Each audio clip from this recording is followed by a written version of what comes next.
quando um funcionário do governo, especificamente qualquer funcionário, qualquer poder da República, ousa cometer um ato indecoroso contra a própria República.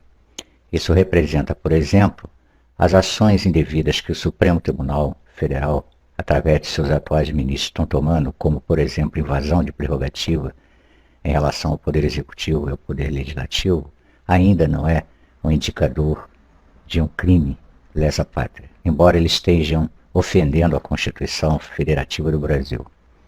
Eles realmente ultrapassaram alguns limites, mas, como você sabe, na gíria fala-se de corda esticada. Mas as últimas ações do ministro Barroso no Tribunal Superior Eleitoral, ele integra o Supremo Tribunal Federal e é o presidente deste tribunal, agora começa uma acusação frontal à figura do chefe de Estado, chefe de governo, que é o presidente da República.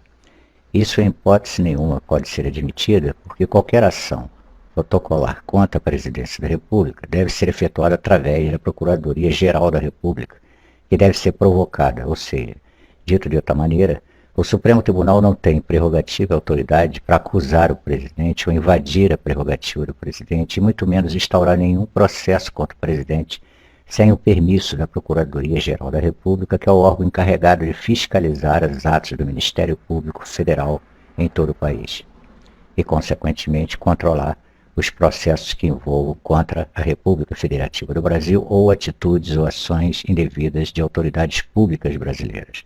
Assim sendo, os atos cometidos pelo ministro Barroso e outros, como Moraes, agora estão partindo para tentar invadir as prerrogativas do cargo do chefe de governo, chefe de Estado. Isso caracteriza um perigoso expediente de crime lesa constitucional e lesa pátria, porque está ferindo a autoridade de um chefe de governo, chefe de Estado. Eles estão tentando afrontar a presidência da República, acusando, sem provas devidas, cabais e baseados na lei, sobre procedimentos sendo efetuados pelo presidente da República, que está tentando demonstrar para todo o público brasileiro que as coisas estão saindo fora do controle. Nós, brasileiros, temos o hábito de achar que a presidência da República, ou seja, o chefe de Estado e chefe de governo, tem que cumprir os nossos desejos. Isso é um ledo engano. O presidente da República tem a função de governar como chefe de Estado e chefe de governo do país. E ele, até o presente momento, tem estado dentro das suas prerrogativas e respeitos constitucionais. Ele não tem utilizado nenhum recurso que, evidentemente, já poderia ter utilizado, segundo o critério do povo, na invasão de prerrogativas, por exemplo, de membros do Supremo ou a inércia operacional do Congresso Nacional. Pois bem, o Supremo Tribunal Federal, para ser mais exato, os membros do Supremo Tribunal Federal têm invadido prerrogativas e ferido a constitucionalidade legal do país quando está invadindo um Congresso Nacional e também agora o Poder Executivo numa franca e perigosa ação e expediente de crime constitucional. Isso pode gerar do Conselho Nacional da República, do Gabinete Institucional e também do Ministério da Defesa, junto ao Presidente da República, um aviso pertinente, um aconselhamento para que ele tome providências para restaurar o equilíbrio institucional brasileiro. O povo brasileiro crê ou acha que o presidente deveria fazer isto ou aquilo. O presidente tem comportamento de chefe de Estado e chefe de governo e tem que respeitar as prerrogativas do seu cargo e, principalmente, cumprir a Constituição à risca. Ou seja, ele só pode tomar uma atitude quando o Conselho Nacional da República, ou o Gabinete Institucional e também o Ministério da Defesa o aconselharem a tomar, na medida em que também o Procurador-Geral da República, o PGR, haver notado uma invasão de crime lesa constitucional ou lesa pátria. Nesse caso, tomando essa atitude, o presidente passará a agir vigorosamente dentro dos preceitos constitucionais. Isso pode significar muita coisa. A decretação do artigo 142, ou do 136, ou especificamente o ato institucional, que é uma prerrogativa única e exclusiva do presidente, no qual passa todos os poderes constitucionais para as mãos do presidente da República. Inclusive, cessa-se todos os direitos civis de todos os brasileiros, e ele tem autoridade suprema, com apoio das Forças Armadas, garantido por preceitos constitucionais, a fechar o Congresso e o Supremo Tribunal Federal por estarem agindo contra a República. Pode se perguntar o seguinte: por que isso ainda não foi feito? Porque isso não é feito segundo as expectativas da nação ou do povo, mas sim quando determinado momento ou atitude ou ação se faz necessária na emergência de se ver ameaçar a República e o equilíbrio institucional do país. Você compreende isso? Então tudo tem um momento certo para ser feito e realizado dentro do espectro da lei. O presidente da República só pode tomar uma atitude quando ele julgar, pelo seu próprio critério, consultando o Conselho Nacional da República, de que não há outra saída a não ser fechar o sistema e promover uma restauração da ordem pública no Brasil.